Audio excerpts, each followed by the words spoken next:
They called it a fairy tale, a dream wedding with a wealthy Arab sheikh, a life of luxury inside a grand palace. But behind those glittering gates lay a far darker reality. In 2019, while the skyline of Abu Dhabi sparkled with lights and tourists indulged in lavish experiences, a shocking discovery was made. Deep within the underground wine cellar of an opulent palace, the body of a 17-year-old Indian girl was found. Her name was Anjali Khan, and her tragic fate exposed one of the most horrifying marriage trafficking operations between India and the UAE. For 3 months, Anjali was trapped in what seemed like a golden prison. With a hidden phone, she documented every moment of suffering, every injury, every cry for help. In her final recording, she left behind chilling words. "If you're hearing this, I am probably gone. But I will not let other girls suffer the way I did." How could a loving family agree to such a marriage? How did a man, revered in Abu Dhabi, reveal himself to be a monster? And what is the real price of wealth? The answers lie within this harrowing story, a tale of betrayal, brutality, and resilience that would go on to shake the foundations of entire nations. In a bustling neighborhood on the outskirts of Mumbai, Anjali Khan grew up as the eldest daughter of her family. Their cramped 2-room apartment, nestled in an aging high-rise, was always filled with the laughter of her younger sisters. Outside, the sounds of auto rickshaws and street vendors echoed through the narrow alleys. Her father, Imran, was a rickshaw driver, often returning home late, exhausted from long hours on the road. Yet, he always found time for his children. To Anjali, he was a hero, teaching her to stay strong no matter what. But everything changed after one tragic accident. That day, Imran was navigating through heavy traffic when the truck in front of him suddenly slammed on the brakes. With no time to react, his rickshaw crashed into it. The impact left his vehicle crushed and his spine severely injured. He was bedridden from that moment on. With their sole breadwinner unable to work, the family's life turned into a desperate struggle. Medical bills mounted, and rehabilitation costs were overwhelming. In the face of adversity, Anjali's mother, Amita, had no choice but to shoulder the burden for the entire family. Each morning, she left home before sunrise, working tirelessly as a domestic helper in several affluent households. She scrubbed floors, washed laundry, and took on any task that would bring in a little money. But no matter how hard she worked, it was never enough. Anjali often noticed her mother crying softly at night, staring at the pile of unpaid bills. Occasionally, kind neighbors brought them food, but these small acts of generosity were only temporary relief. Even as a teenager, Anjali understood that her family depended on her. She helped her younger sisters with their homework, cooked meals while their mother was at work, and tried to shoulder as much responsibility as she could. But her ambitions stretched beyond survival. She dreamed of becoming a teacher, believing education was the key to a better future. To make this happen, she tutored local children in English and math after school, using the little she earned to contribute to the household. "My sisters should have a better life than I do," she told her mother as she handed over her small earnings. The family's financial burdens only worsened. Their landlord, frustrated by months of unpaid rent, became increasingly aggressive. The pharmacy where they once got credit for Imran's medicine refused to provide more until they paid their overdue bills. One evening, as the family sat down for a simple dinner, a loud knock echoed through the tiny apartment. It was the landlord. His voice was sharp, impatient. "This is your final warning. If you don't pay up in 3 days, you're out." As he left, an unbearable silence filled the room. Anjali's mother tried to comfort the children, but her voice wavered. Anjali watched as her family slowly unraveled. Her mother working overtime, yet never earning enough. Her father lying motionless, staring blankly at the ceiling, and her younger sisters forced to miss school because they couldn't afford textbooks or uniforms. Desperation made them vulnerable, and that was when a marriage broker walked into their lives, promising a way out. Adisha Devi was infamous in their community, a woman known for arranging marriages that could transform the lives of struggling families. Skilled in the art of persuasion, she knew exactly how to prey on people's despair. One day, she spotted Anjali at a crowded market, standing in line with her sisters. Her modest clothes, young age, and visible concern for her family made her the perfect candidate for what Adisha had in mind. She approached Anjali's mother, offering a bag of groceries and a warm, reassuring smile. "I know how hard things have been for you," she said gently, her eyes scanning the worn-out sari Anjali's mother was wearing. "But I can help. Families like yours deserve a better future." Her words were carefully chosen, spoken with just the right amount of empathy and confidence. Exhausted by years of hardship and humiliation, Anjali's mother listened intently. Adisha explained that a wealthy sheikh from Abu Dhabi was searching for a respectful, well-mannered wife. She painted a dazzling picture of a future filled with unimaginable luxury. Pulling out photos, she showed them sprawling villas, grand rooms with marble floors, golden chandeliers. "He's willing to pay generously," she assured them. "Enough to cover all your debts, your daughter's education, and ensure a comfortable life for your entire family. Anjali will live like a princess," she added, placing a stack of papers on the table, "and your family will never struggle again." Anjali's mother felt torn between fear and hope. Could this really be the solution to their suffering? She hesitated, but Adisha was prepared. Sensing doubt, she pulled out photos of other young women who had supposedly taken the same path. "Look at them," she urged, pointing to the images of well-dressed brides in shimmering gowns. "They came from families just like yours, and now they're providing for their loved ones. Do you really think I would suggest something dangerous?" she added, her voice smooth and persuasive. The walls of resistance slowly crumbled. Anjali's mother, drowning in debt and desperate to protect her children, started to believe that this might be their only chance. The next few days in the Khan household were filled with anxious discussions.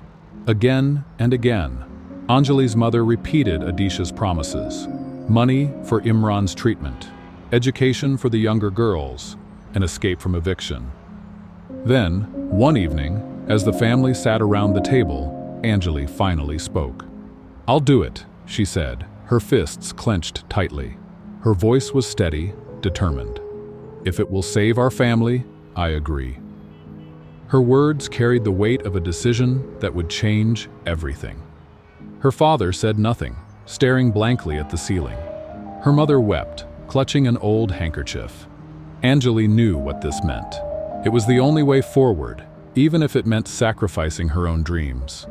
Without delay, Adisha began preparing the paperwork. Every document was forged. Anjali's documents were altered to list her as a 19-year-old. Fake medical certificates declaring her perfect health were issued, along with a fabricated marriage certificate. On her last night at home, she lay awake, staring at the ceiling, questioning whether she could endure the path she had chosen. Her mother entered the room and sat beside her. "You have always been our hope," Amira whispered, pressing Anjali's hand to her chest.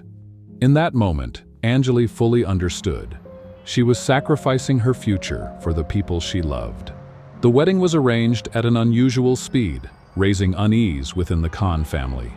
Adisha Devi reassured them, explaining that the sheikh valued his privacy and wanted to avoid unnecessary attention. The ceremony would be simple, yet elegant. Held in the grand banquet hall of the Oberoi Hotel in Mumbai, the venue was adorned with fresh flowers, and golden drapes lined the walls. The guest list was limited. Only Anjali's family, a few of Adisha's acquaintances, and the hotel staff. The groom, Sheikh Ayad bin Salem al-Araj, did not attend in person. Instead, he appeared via a video call displayed on a large screen. His voice was composed, his words measured. "I am honored to welcome Anjali into my life and home. This is the start of a beautiful future," he declared with a faint smile.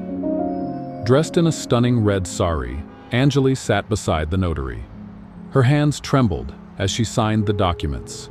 Meanwhile, Adisha ensured everything proceeded as planned, including the discreet modification of Anjali's age from 17 to 19. a standard practice in her line of work. Once the ceremony concluded, the video connection was abruptly cut. A silence heavier than the earlier celebratory chatter settled over the room. Anjali had only a few precious hours left with her family. In her bedroom, she sat on the floor, embracing her younger sisters, who clung to her desperately. "Don't forget us," her youngest sister whispered, clutching a photograph of them together. Her mother, Amira, looked exhausted, but tried to remain composed. She held Anjali's hand tightly, her eyes reflecting both fear and hope. "You are strong, my daughter.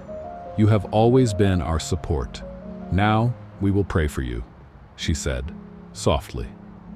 Her father, Imran, remained in bed, too weak to stand, but his eyes glistened with emotion. In a strained voice, he whispered, "If anything ever goes wrong, remember, we are always waiting for you at home." Those were the last words she would hear from her father. The next morning, Anjali left for the airport with Adisha. She wore a modest black abaya, a gift from the Sheikh. In her small suitcase, she carried a cherished scarf, a family photo, and a few textbooks, a reminder of the dreams she was leaving behind.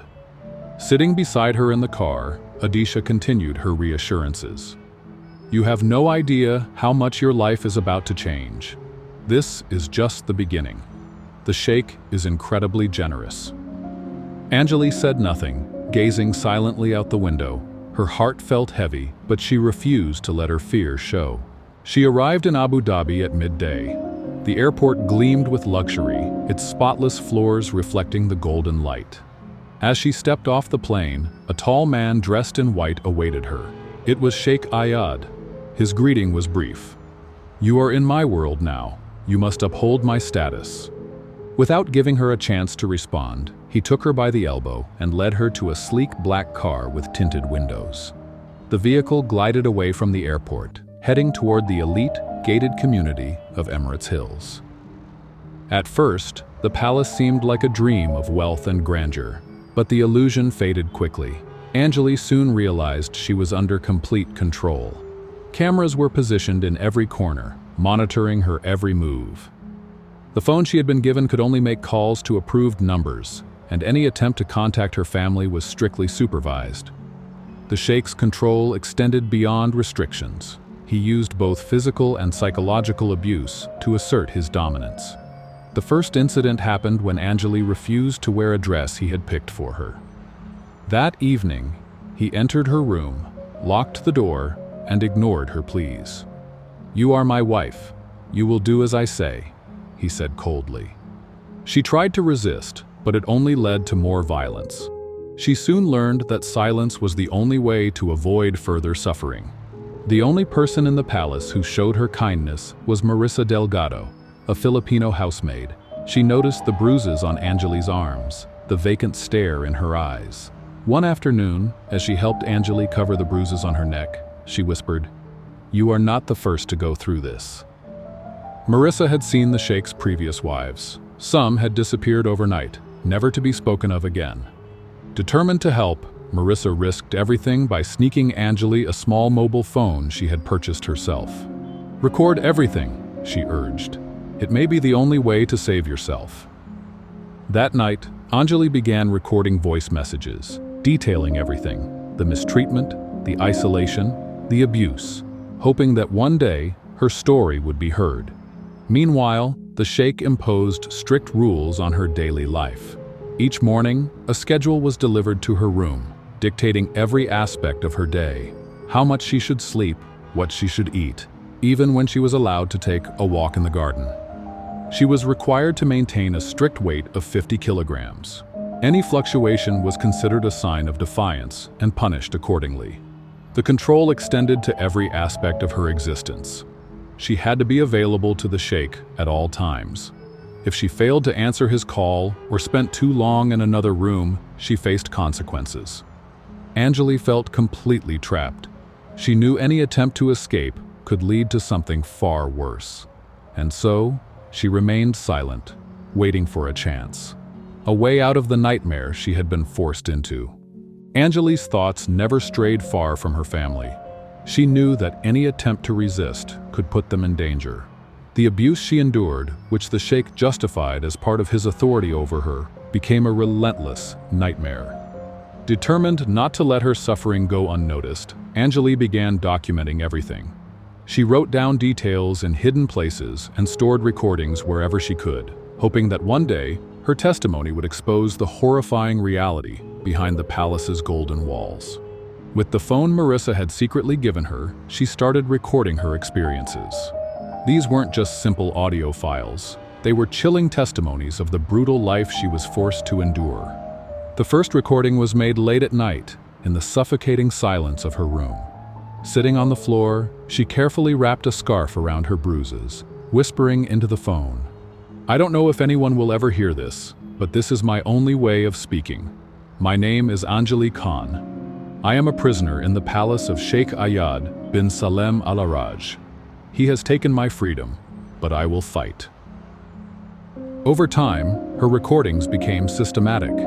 She captured the sound of his rage, the strikes that left bruises on her skin, the cruel words ordering her to stay silent. Her voice remained quiet, but there was an undeniable strength in it. With Marissa's help, she also recorded videos. In one, her hands trembled as she held the camera, revealing the bruises on her face and neck. "I am only 17, she said in a shaky voice. "He promised I would be his wife, but in reality, I am nothing more than his possession. If anyone finds this, please, I am begging you, help me."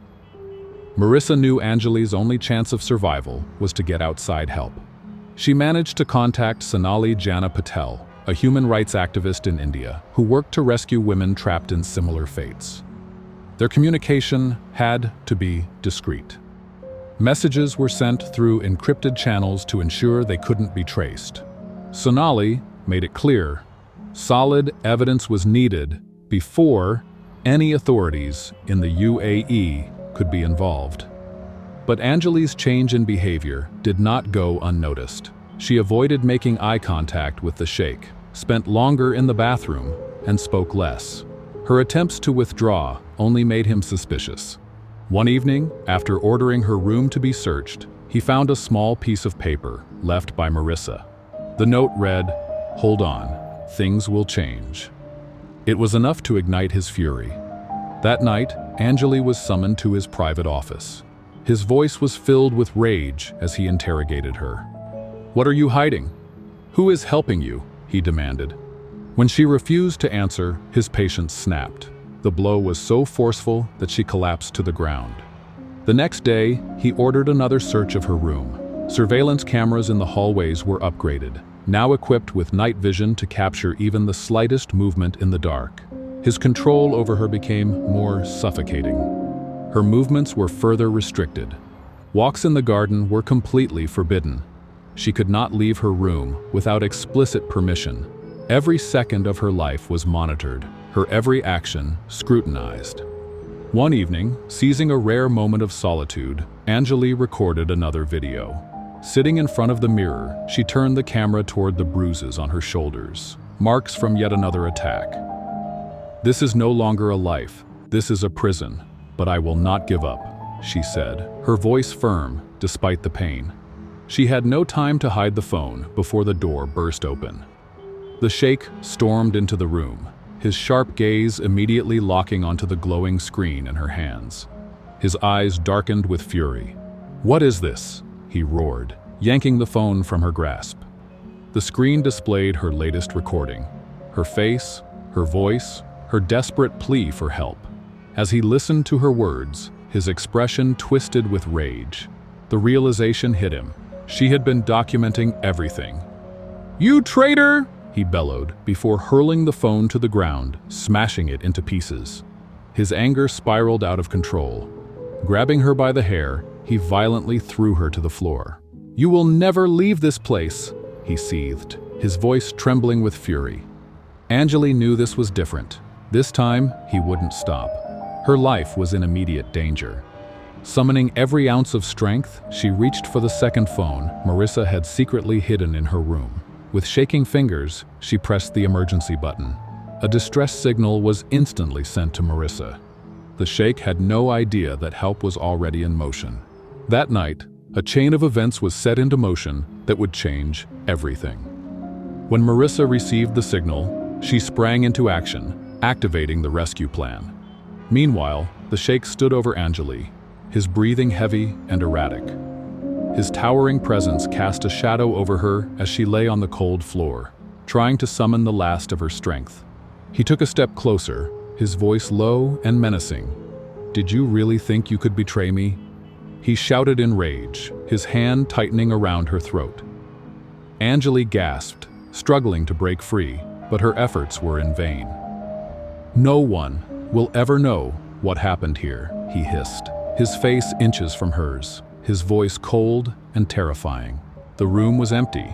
There were no witnesses, but hidden inside a decorative vase, the second phone continued recording, capturing every desperate gasp, every furious accusation, and the chilling sound of his heavy breathing as her body went still. When he finally released her, she collapsed to the floor, motionless. For a moment, he stood over her, his mind racing. Panic flashed across his face, but he quickly gathered himself. He could not afford a scandal. Summoning two of his guards, he barked orders. "Take her body. Get rid of it where no one will find it." The guards, too afraid to question him, wrapped Anjali's lifeless form in a white sheet. Under the cover of darkness, they carried her body through the vast corridors of the palace, finally placing it deep inside a wine cellar in the most secluded part of the estate. The cellar was kept at a low temperature to preserve the expensive wines stored there. They left her body among the towering shelves of bottles, hoping it would remain hidden forever. Meanwhile, the alarm from Anjali's phone reached Marissa. She immediately accessed the secret surveillance cameras she had installed in the room. What she saw made her heart stop. On the screen, the Sheikh loomed over Anjali's lifeless body. His movements were frantic, his actions clear. He was trying to cover up what he had done. Wasting no time, Marissa uploaded the footage to a secure cloud server. Then, she reached out to Sonali Jana Patel, the human rights activist who had been preparing for this moment. She handed over every piece of evidence, videos, audio recordings, and messages Anjali had recorded in secret. "We are running out of time," she wrote in her final message. "He has to be stopped." 3 weeks after Anjali's murder, under mounting pressure from international organizations and armed with the evidence provided by Sonali, the authorities finally took action. At dawn, police launched an extensive search of the palace. They combed through every room, every corridor, until one of the teams reached the hidden wine cellar. There, among the rows of luxury wine bottles, they found her. Her body, wrapped in a sheet, was eerily well preserved due to the temperature-controlled environment. This discovery was a turning point. Forensic experts meticulously documented the scene. They examined the positioning of the body, the marks around her neck indicating strangulation, and the surrounding environment. Later, their analysis confirmed the cause of death: mechanical asphyxiation. But the most damning piece of evidence was the second phone. It had continued recording even after Anjali's death, capturing the horrifying sounds of the murder and the Sheikh's final, incriminating words. "That's it. The problem is solved." Marissa provided the police with surveillance footage showing the guards disposing of the body. This, along with testimony from human rights activists and Anjali's own recordings, formed the foundation of the case.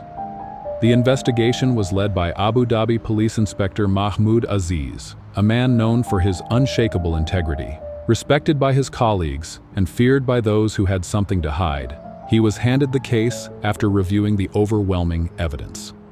From the very beginning, Mahmoud knew this would be the most challenging case of his career. Sheikh Ayad bin Salem al-Araj was no ordinary suspect. He had deep connections within government circles, and his vast wealth gave him influence over those who were supposed to uphold the law. But the evidence was too damning to be ignored. "This is not just a murder case," Mahmoud told his team during their first briefing. "This could be the tip of the iceberg.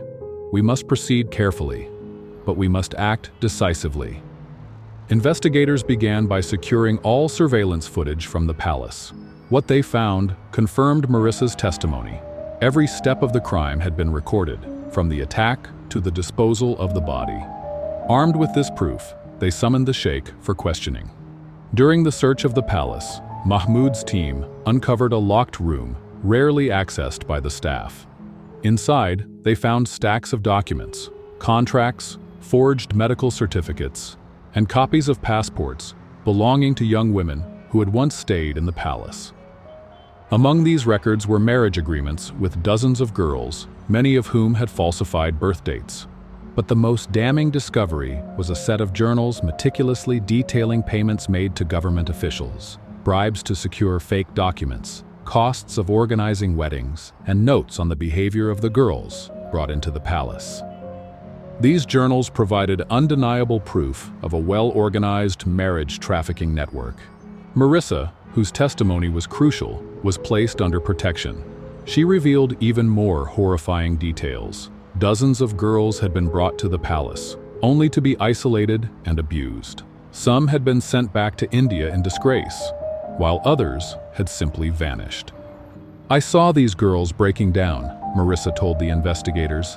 "They were so young. Some of them didn't even understand what was happening to them."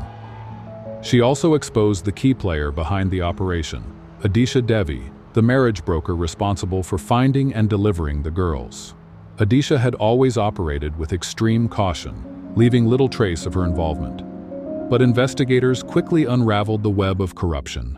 By analyzing financial records, they discovered a consistent flow of money from the Sheikh's accounts to Adisha's. These transactions confirmed that she had been paid to facilitate illegal marriages.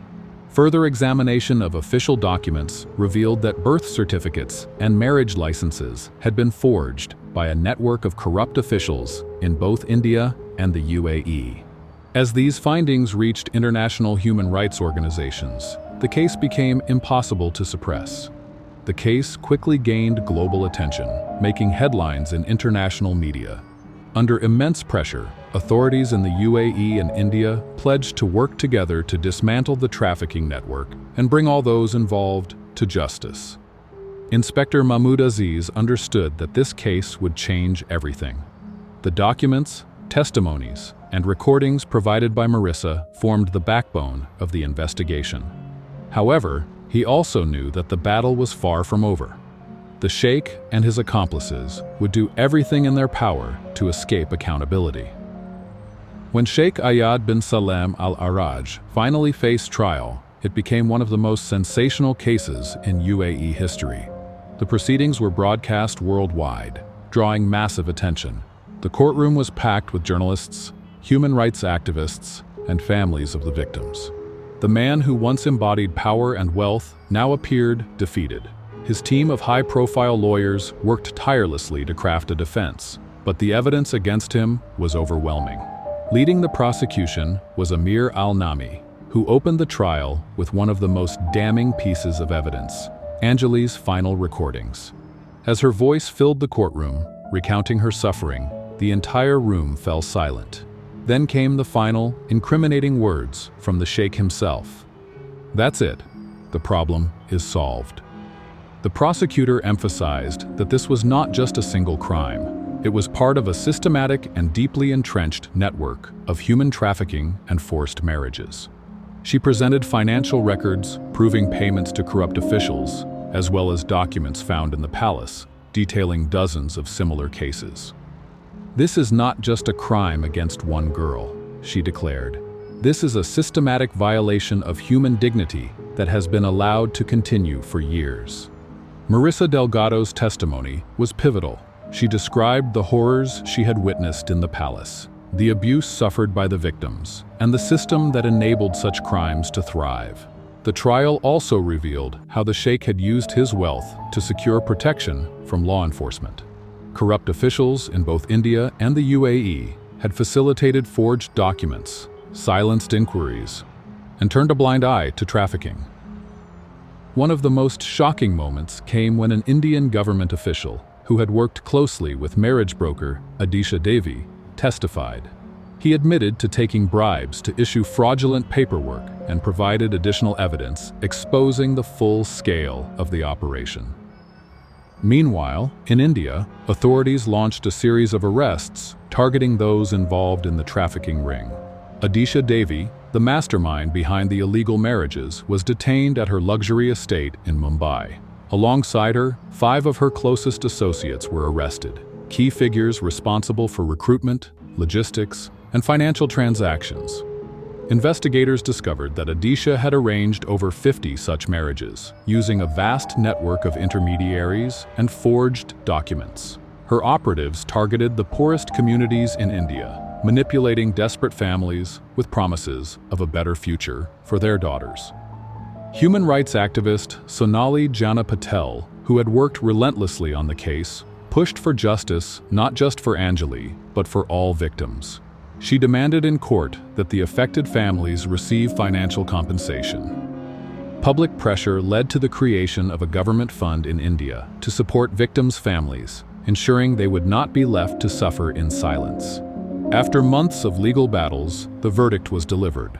Sheikh Ayad bin Salem al-Araj was found guilty on all charges, including premeditated murder, human trafficking, forced marriage, and corruption. He was sentenced to life in prison, an unprecedented ruling in the UAE. In India, Adisha Devi and her associates received lengthy prison sentences for their role in human trafficking, document forgery, and corruption. But the impact of the case went beyond justice for Anjali. It sparked international awareness about forced marriage and human trafficking, leading to sweeping legal reforms. Anjali Khan's case became a turning point in the fight against exploitation. In India, the government swiftly introduced a series of legislative measures. A new law mandated thorough background checks for marriages involving foreign nationals, requiring social services to verify the circumstances before approval. Marriages with an age gap exceeding 15 years were banned. Strict penalties were introduced for brokers facilitating such unions, and officials caught falsifying documents faced severe consequences. Figures like Adisha Devi could no longer operate with impunity. In the UAE, public outrage forced the government to revise regulations on foreign brides. New policies mandated regular welfare checks for women arriving through marriage arrangements. A special task force was formed to monitor their living conditions, ensuring they were not trapped in abusive situations. Mandatory counseling was introduced for families considering such marriages, helping prevent manipulation by traffickers. Anjali Khan's name became a symbol of resistance and justice.